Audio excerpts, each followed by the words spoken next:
এই সেই স্থান যেই স্থানে বদরের যুদ্ধ হয়েছিল। আমরা এই মুহূর্তে অবস্থান করতেছি বদরের সেই ঐতিহাসিক যুদ্ধের ময়দানে। এই বদর প্রান্তে আমরা পড়ছি ইনশাআল্লাহ। আর সামনে যে নেমটা দেখতেছেন এটি হলো বদরি সাহাবীদের নাম, যারা বদর যুদ্ধে শহীদ হয়েছেন তাদের এই নামগুলা। আপনারা ইনশাআল্লাহ আল্লাহ যদি তৌফিক দান করেন তাহলে বদর প্রান্তে আসলে এই বদরের কবরস্থান জিয়ারত করে যাবেন ইনশাআল্লাহ। আসসালামু আলাইকুম রহমতুল্লাহি ওয়া বারাকাতুহু। দর্শক, আমরা ইতিমধ্যেই রেডি হয়ে বাসা থেকে বের হয়ে গেছি। আমাদের সাথে আজকে ওসমান ভাই এবং তার সাথে শহীদ ভাই, তারপরে সাথে আছে আবদুল্লাহ। তো আমরা সবাই বের হয়ে গেছি, তারাও গাড়ি নিয়ে চলে এসেছে। আজকে আমাদের গন্তব্য হচ্ছে ইসলাম ইতিহাসের সবচেয়ে বড় যুদ্ধের ময়দান, বদরের যুদ্ধের ময়দান। সেখানেই আমরা চলে যাব আজকে। বদরের সেই যুদ্ধের ময়দান ঘুরে দেখাবো এবং আপনাদেরকে দেখানোর চেষ্টা করব। বদরের যুদ্ধের ইতিহাস আমরা ছোটবেলা থেকেই পড়ে আসছি এবং শুনে আসছি। আজ চলে যাচ্ছি সেই বদরের যুদ্ধের স্থানে নিজ চোখে দেখার জন্য। হজরত মুহাম্মদ সাল্লাল্লাহু আলাইহি ওয়াসাল্লাম 622 খ্রিস্টাব্দে আল্লাহর নির্দেশে মক্কা থেকে মদিনায় হিজরত করেন। আর মদিনাবাসী হজরত মুহাম্মদ সাল্লাল্লাহু আলাইহি ওয়াসাল্লাম এবং ইসলামের সেই সুমহান বাণীকে সদরে সুন্দরভাবে গ্রহণ করেন। মহানবী হজরত মুহাম্মদ সাল্লাল্লাহু আলাইহি ওয়াসাল্লামের কাছে 624 খ্রিস্টাব্দের দ্বিতীয় হিজরির রজব মাসে সংবাদ পৌঁছায় সিরিয়া থেকে আবু সুফিয়ানের নেতৃত্বে কুরাইশদের একটি বাণিজ্যিক কাফেলা মক্কার উদ্দেশ্যে যাচ্ছে। তাদের এই সম্পদ মক্কায় পৌঁছালে তা পরবর্তীতে মুসলমানদের দমনে কাজে লাগানো হবে, এমন আশঙ্কায় হুজুর পাক সাল্লাল্লাহু আলাইহি ওয়াসাল্লাম এই কাফেলার পিছু নেয়। সময় কম থাকায় মাত্র 313 জন সাহাবীদেরকে নিয়েই বেরিয়ে পড়েন। তাদের কাছে ছিল মাত্র 70টি উট ও 2টি ঘোড়া। অস্ত্র হিসাবে ছিল খেজুরের ডাল আর কিছু তলোয়ার। সাহাবীরা সীমিত আকারেই বেরিয়ে পড়লেন। আর এই খবর আবু সুফিয়ানের কাছে যখন পৌঁছায় তখন আবু সুফিয়ান অনেক ভয় পায় এবং খুবই দ্রুত মক্কায় খবর পৌঁছায়। আর মক্কায় সংবাদ পৌঁছানোর পরপরই আবু জাহেল তার 1000 সৈন্য নিয়ে বেরিয়ে পড়েন মুসলমানদের বিপক্ষে যুদ্ধ করার জন্য। তার কাছে ছিল 100টি ঘোড়া, 700 উট। অস্ত্র হিসাবে তাদের সবার হাতে হাতে ছিল অসংখ্য তীর তলোয়ার। এই যুদ্ধে মদিনার মুসলিমদের সেনাপ্রধান এবং নেতৃত্ব প্রদানকারী ছিলেন হজরত মুহাম্মদ সাল্লাল্লাহু আলাইহি ওয়াসাল্লাম এবং আবু বকর রাদিয়াল্লাহু তাআলা আনহু, ওমর ইবনুল খাত্তাব, হামজা ইবনে আব্দুল মুত্তালিব, আলী ইবনে আবি তালেব। অপরদিকে মক্কার কুরাইশদের নেতৃত্ব দিচ্ছিলেন আবু জাহেল, উতবা ইবনে রাবিয়া, উমাইয়া ইবনে খালাফ। দর্শক, দেখতে দেখতে আমরা চলে এসেছি সেই বদরের প্রান্তে এবং আমার সামনে যেই মসজিদটি দেখতে পাচ্ছেন এটি হচ্ছে মসজিদে আরশ, যেখানে মুসলিমরা তাঁবু টানিয়েছিলেন। তো দর্শক, আমরা এই বিষয়ে আরো সুন্দর কথা শুনবো হুজুরের কাছ থেকে। রাহমাতুল্লাহি ওয়া বারাকাতুহু। সম্মানিত হুজ্জাতুল কেরাম, আমরা আজকে বদর প্রান্তে এমন একটি স্থানে আসছি যে এই মসজিদটি দেখতেছেন আপনারা। এই মসজিদটির নাম হলো মসজিদে আরশ। আর মসজিদের আরশের বৈশিষ্ট্য হলো বদর যুদ্ধের আগের দিন রাত্রে হযরত রাসূল করিম সাল্লাল্লাহু আলাইহি সাল্লাম সেজদারত অবস্থায় এই তাঁবুতে মাথা সেজদাতে রেখে আল্লাহর কাছে দোয়া করছিলেন যে আল্লাহ, এই দুনিয়াতে যদি এই সাহাবীরা, এই মুসলমান গোটা 313 জন যদি আজকে দুনিয়ার থেকে শেষ হয়ে যায় তাহলে তোমার নাম, তোমার জিকির করার মতো দুনিয়ার মধ্যে কোনো মুসলমান মানুষ থাকবে না। এই দোয়া করতে করতে রাসূল সাল্লাল্লাহু আলাইহি সাল্লামের চোখের পানি দ্বারা নেচে কাদা জমে গেছিল। তারপরে জিবরাইল আলাইহিস সালাতু ওয়াস সালাম আইসা সে আল্লাহ পাকের বাণী সুবহানাল্লাহ যে এই আনতুম বিল উদওয়াতুদ দুনিয়া ওয়া হুম বিল কুদওয়াতি উসওয়া, এই অবতীর্ণ হলো। রবিকে আশ্বস্ত করা হলো যে অবশ্যই আপনাকে বিজয় করা হবে, আপনাকে জয়যুক্ত করা হবে। তারপরে দোয়া কবুল হয়েছে। সেই মসজিদে আরশ হ্যাঁ এই জায়গায় যদি আইসা ওযু কইরা কথিত আছে 2 রাকাত নামাজ পড়ে দোয়া করলে আল্লাহ পাক দোয়া কবুল করবেন ইনশাআল্লাহ। আমিন সুবহানাল্লাহ।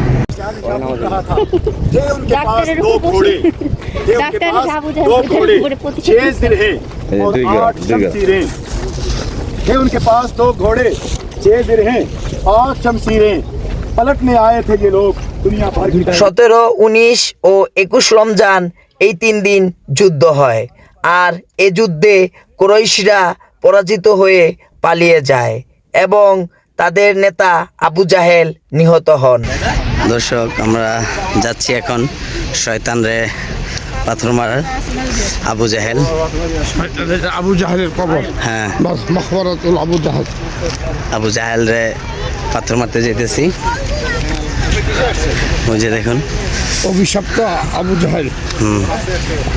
আল্লাহ যে সবচেয়ে বেশি কষ্ট দিছে আমাদের নবীরে, তার কাছে যাইতেছি। কারণ ও এত পরিমাণ কষ্ট দিছে নবীজিরে, যার কারণে কিয়ামত পর্যন্ত যত মানুষ বদরে আসবো তারে এখানে সবসময় পাথর মাইরা যাইব। তো আপনারা যারা বদরে আসবেন এখানে আসার পরে ওরে পাথর না মাইরা যাইবেন না, কারণ ও এত কষ্ট দিছে নবীজিরে বলার বাহিরে।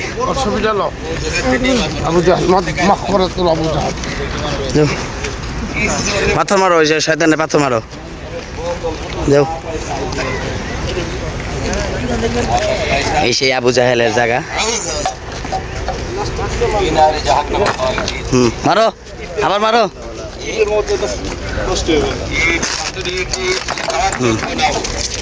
মারো মারো।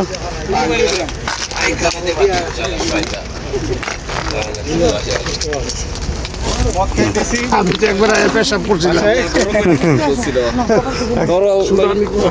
দেখুন শয়তানরে পাথর মারতেছে, এই সেই আবু জাহেল, নাম্বার 1 শয়তান। মাশাআল্লাহ মাশাআল্লাহ, ওরে আল্লাহ তাআলা অনেক বড় বানায়। মারো মারো। ভাইয়া আঙ্কেল মাথা দিবেন কিন্তু আমি আইলে তো সবাই চিনি। এই পর্যন্ত আইসি।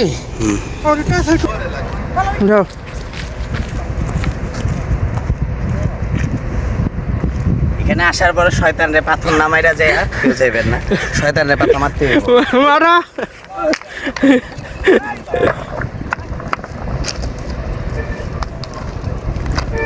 আরে যত বড় পাথর শান্তি লাগে না, মারা মনে শান্তি পাওয়া যায় না ওরে পাথর মাইরা। এই যুদ্ধে অংশগ্রহণকারী কুরাইশদের পক্ষে আবু জাহেল সহ 70 জন নিহত হয় এবং মদিনার মুসলিমদের কাছে 70 জন বন্দী হয়।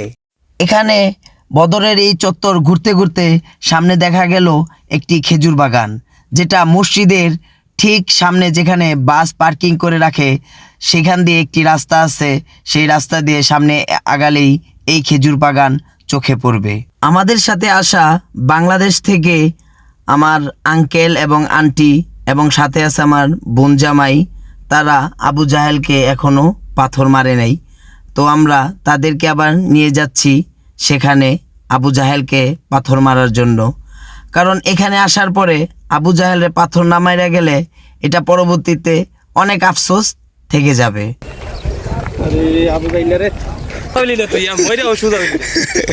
কবরটা বেঁকে দেয় একদম পাথর বাইরে ওরে শেষ করে লাইছে। ওর পাথর তোমার এদিকে পাথর লয়ে যায় টায়ার সহ মাইরে দিবে। কত দূরতে তাই না মারতে আছে। এই সেই আবু জাহেল কষ্ট দেয় না, বাকি যারা সাপোর্ট আসতে চাইছিল তাদেরকেও সে বিপদে হ্যাঁ ভাই, কারণ অনেক কষ্ট দিয়েছে।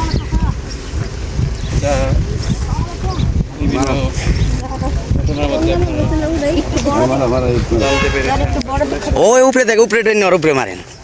আরো বোতল যাবো। এই সেই আবু জাহেল।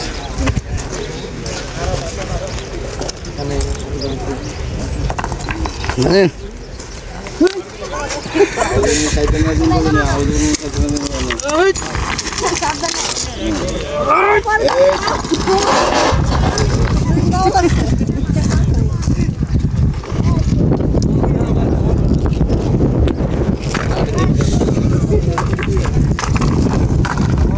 এটা হচ্ছে আবু জাহেলের কবর।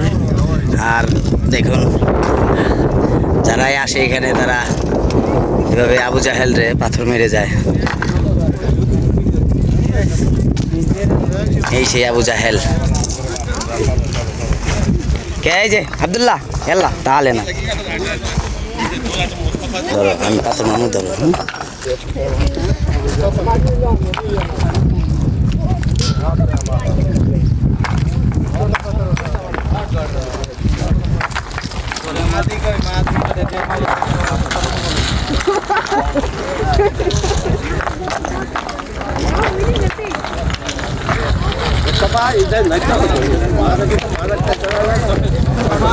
পাথর মারলে পাথরেরও মানিজ্যতের শেষ হয়ে যাবে, কারণ ও এত বড় নিকৃষ্ট ছিল।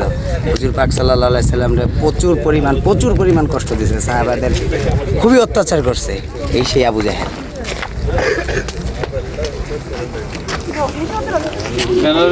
কষ্ট দিছে মানে আবু জাহেলের খবর আসছে, আমার মন মেজাজ এমনি অল্প মানে করোনা এসে পড়ছে। ওরে মনে করেন আমি কি করতাম এই মুহূর্তে, এখন মন চেতেছে পারলে ওরে মাটি থেকে উঠায়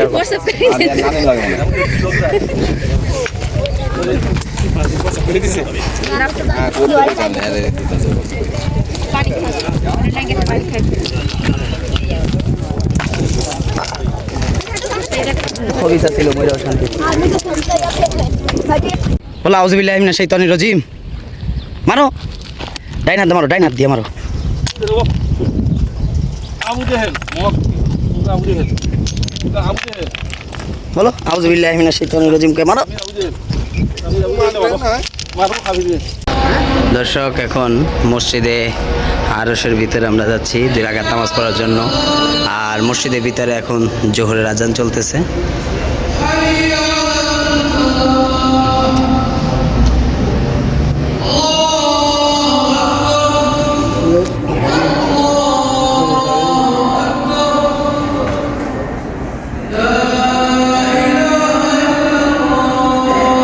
মসজিদের ভিতরে খুব সুন্দর লাগতেছিল ঝাড়বাতিগুলো, অনেকগুলো ঝাড়বাতি মসজিদের ভিতরে এভাবে লাগানো আছে। আর মসজিদটাও খুব সুন্দর এবং অনেক বড়, খুবই ভালো লাগতেছে মসজিদটা। আমরা মসজিদে আরশের ভিতরে একদম আছি এখন। রিয়ালেন তাই বিতিন শাই। দর্শক ভিডিওটা যেহেতু রমজানের আগে করা আর দুপুরবেলা প্রচণ্ড পরিমাণ রোদ, তো আমরা সবাই টুকটাক ক্লান্ত এবং মাথাটাও খুব ব্যথা করতেছিল, তাই আমরা সৌদি আরবের রং চা খাচ্ছি। خلاص واحد ريال في المكسوسة. ايوه واحد ريال. لا لا انا صوصة فيه. انت اعطيت ريال؟ ايوه لا لا لا انت حصل انت شيل. طيب ايوه خلاص. كم شهيد؟ ريالين. رايك كيف ريال؟ যুদ্ধের সাথে মহা ভূমিকা রাখে এই স্থানটি। এই স্থানটি অনেকেই চিনেন না। আসসালামু আলাইকুম ওয়া রাহমাতুল্লাহি ওয়া বারাকাতুহু। সম্মানিত হুজ্জাতুল কিরাম, আমরা সেই ঐতিহাসিক ইসলামের সর্বপ্রথম যে যুদ্ধ হয়েছিল বদর যুদ্ধ, সেই বদরের প্রান্তেই একটি ঐতিহাসিক খাল ছিল। বর্ণনা অনুযায়ী যে এই খাল দিয়েই শত্রু বাহিনী আবু জাহেলের নেতৃত্বে 1000 সজ্জিত কাফের সৈন্যরা আসছিল। সেই খালটি এখনও বিদ্যমান আছে। আর যে সমস্ত ইহুদিরা হুজুর আকরাম সাল্লাল্লাহু আলাইহি সাল্লাম বিরুদ্ধ করছে, ওই সমস্ত যে ধ্বংসাত্মক কিয়ামত পর্যন্ত এরকমই থাকবে অনাবাদ। আল্লাহ পাক সেই গজব তাদেরকে দেখাই দিয়েছেন। এই 17ই রমজান ঐতিহাসিক বদর যুদ্ধে হযরত রাসূল কারীম সাল্লাল্লাহু আলাইহি সাল্লামকে বিজয় দান করছেন। আল্লাহ পাক সেই ঐতিহাসিক স্থানটি আমাদেরকে দেখার তৌফিক দান করছেন। আপনারা যারা পারেন তৌফিক দিয়ে আল্লাহ পাক সকলে আসবেন এবং জিয়ারত করবেন। প্রিয় দর্শক, আমরা এই মুহূর্তে চলে আসছি বদরের আরও একটি স্থানে, যেখানে শুয়ে আছেন 14 জন শহীদ হওয়া সাহাবী। কুরাইশদের বিপক্ষে ওই সময় যুদ্ধ করতে 313 জনের ভিতরে যে 14 জন সাহাবী শহীদ হয়েছিলেন, সেই 13 জন সাহাবী এই কবরস্থানেই শুয়ে আছেন এবং তাদের 14 জনের একটা নেম প্লেটও এখানে তৈরি আছে। তো দর্শক, আমরা আজকে সেই কবরস্থান এবং নেম প্লেট আপনাদেরকে দেখাবো এখন। তো দর্শক, আমরা সেই ঐতিহাসিক আরেকটি জায়গায় চলে এসেছি বদরের, যেখানে সাহাবীরা শুয়ে আছেন। যে দেখেন আমার পিছনেই আছে তাদের কবর মোবারক। আসসালামু আলাইকুম ইয়া কুবুর আনকুম সাবিকুনা ওয়া নাহনু লাঈকুন ইনশাআল্লাহ তাআলা আযজা ওয়া জাল يغفر الله لنا ولكم من المؤمنين والمسلمين والمسلمات الأحياء منهم والأموات إنك مجيب الدعوات اللهم صل على محمد وعلى آل محمد كما صليت على إبراهيم وعلى آل إبراهيم إنك حميد مجيد اللهم بارك على محمد وعلى آل محمد كما باركت على إبراهيم وعلى آل إبراهيم إنك حميد مجيد اللهم اغفر للمؤمنين والمؤمنات والمسلمين والمسلمات الأحياء منهم والأموات إنك مجيب الدعوات برحمتك يا أرحم الراحمين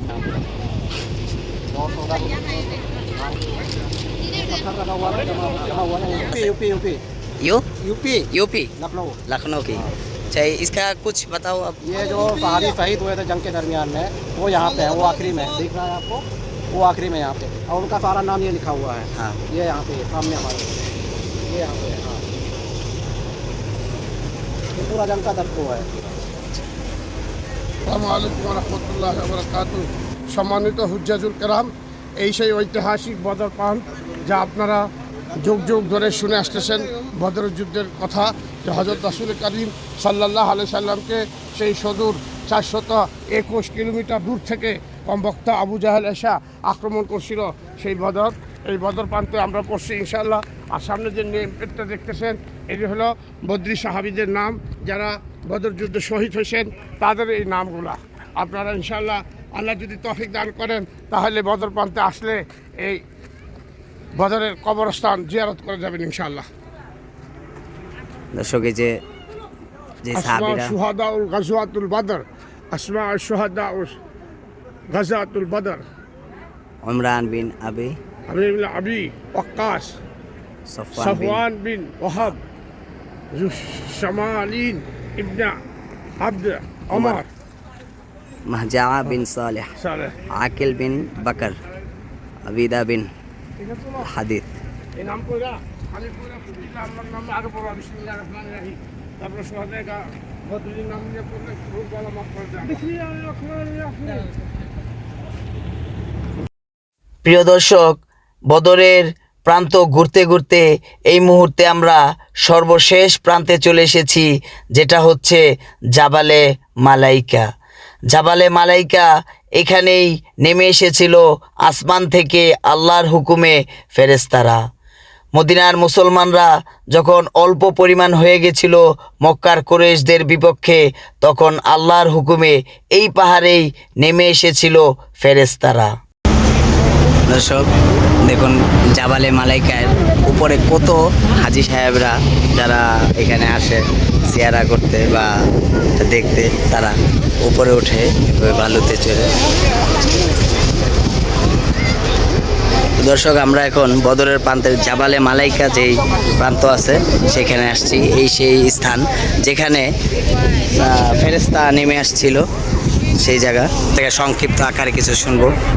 আসসালামু আলাইকুম ওয়া রাহমাতুল্লাহি ওয়া বারাকাতুহু। সম্মানিত হুজ্জাতুল কেরাম, আমরা আজকে সেই ঐতিহাসিক জাবালে মালাইকা অর্থাৎ ফেরেশতাদের পাহাড়, এই পাহাড়টির বৈশিষ্ট্য হলো বদরের যুদ্ধে সময় হযরত রাসূল করিম সাল্লাল্লাহু আলাইহি সাল্লামকে আল্লাহ রাব্বুল আলামিন সরাসরি জান্নাতি নুরানি ফেরেশতাকুলের শিরোমণি হযরত জিবরাইল আমিনের মাধ্যমে এই ফেরেশতাদের দল দিয়া যে মুসলিম বাহিনীকে সাহায্য করা হয়েছিল, সেই ফেরেশতারা প্রথম এই পাহাড়ে অবতীর্ণ করছিলেন, এই পাহাড়ে নাজিল হয়েছিলেন তারা। সেই পাহাড়টির নামকরণ করা হয়েছে জাবালে মালাইকা। এই পাহাড়ের বৈশিষ্ট্য, সমস্ত পাহাড়গুলো আশেপাশে কালো, কিন্তু কালো পাহাড়টা বড়, এরকম কালো পাহাড় ছিল, কিন্তু আল্লাহ পাকের নুরানি ফেরেশতাদের পরশে এই পাহাড়টি এরকম নুরানি ঝলমল আলোকিত হয়ে গেছিল। সারা এলাকা এখন পর্যন্ত রাত্রিবেলা এরকম আলোকিতই থাকে। এখানে আসবো আর জাবালে মালাইকায় উঠবো না, এটা কিভাবে সম্ভব? কারণ এই জাবালে মালাইকাতেই এসেছিল আসমান থেকে বদরের যুদ্ধের জন্য ফেরেশতারা। দর্শক, দর্শক, আমরা জাবালে মালাইকা অনেক উপরে চলে আসছি। আমরা যেই বদরের যেই ঐতিহাসিক যে যুদ্ধের সময় ফেরেশতারা যেই পাহাড়ে নামছিল সেই পাহাড়ে আমরা এখন চলে আসছি। এটাই হচ্ছে সেই জাবালে। দেখুন দর্শক, আমরা জমিন থেকে প্রায় অনেক উপরে চলে আসছি। অল্প একটু উপরে আছে আর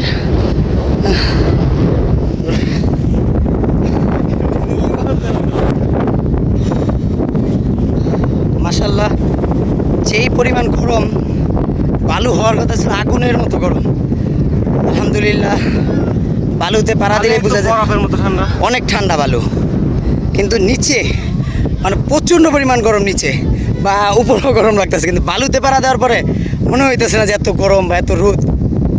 অসাধারণ, সত্যি কথা। আল্লাহ পাকের অশেষ নিয়ামত আছে এই পাহাড়ে।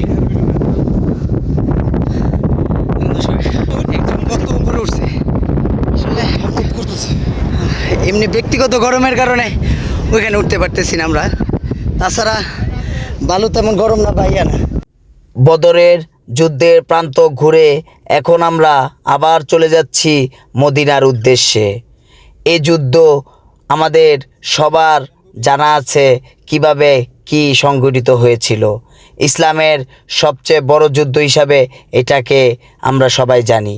তারপরের যুদ্ধ উহুদের যুদ্ধ, 3 নাম্বার যুদ্ধ খন্দকের যুদ্ধ। প্রিয় দর্শক, আজকের মতো এখানেই বিদায় নিব। আবারও কোনো নতুন ভিডিও নিয়ে আপনাদের মাঝে চলে আসব।